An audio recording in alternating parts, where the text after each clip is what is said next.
ਕਾਦਾ ਵੈਲ ਪੁਣਾ ਛੱਡਿਆ ਬੱਚਾ ਬੱਚਾ ਬਦਮਾਸ਼ ਹੋ ਗਿਆ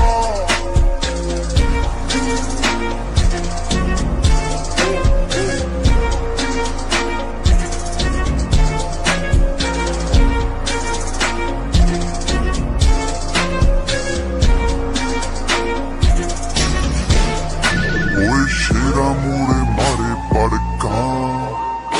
इना सोपन कतीड़ा जज दे ना खंडे रवला काका तेरे जिया लीरा शेरा मूरे मारे पड़का इना सोपन कतीड़ा नाना जज दे ना खंडे रवला